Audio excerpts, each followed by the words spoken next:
फिर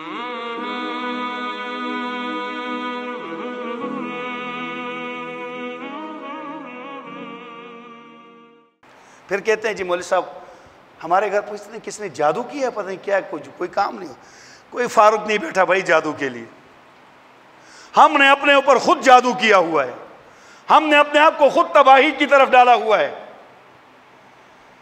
एक हुजूर अकरम सल्लल्लाहु अलैहि वसल्लम के पास एक सहाबी आए, या रसूल अल्लाह परेशान हूं, घर के आलो अयाल इतने हैं, अखराजात पूरे नहीं हो पा रहे।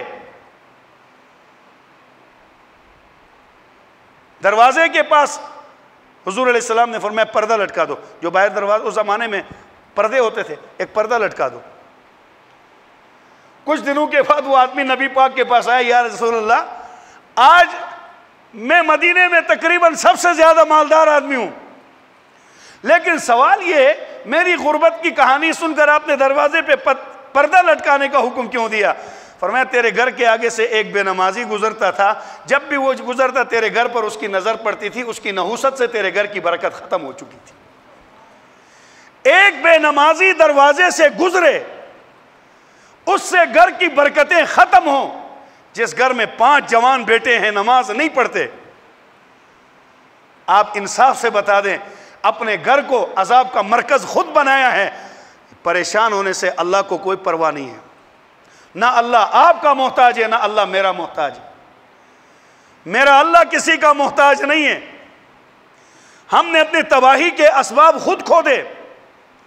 दुनिया धोखे का घर है, मालूम है। कभी दुकान की वजह से नमाज छूटे, कभी नींद की वजह से नमाज।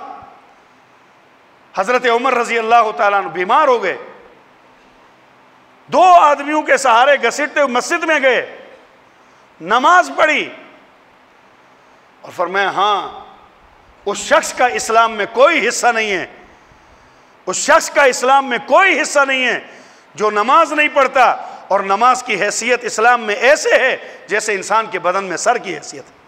सर अलग कर दो तो बदन की क्या हैसियत है। मौलाना फरीदुल्लाह हैदरी साहिब के मुकम्मल बयानात को सुनने के लिए उनके ऑफिशियल चैनल मौलाना फरीदुल्लाह हैदरी को विजिट करें। चैनल का लिंक कमेंट्स और डिस्क्रिप्शन में मौजूद है। जज़ाकल्लाह खैर।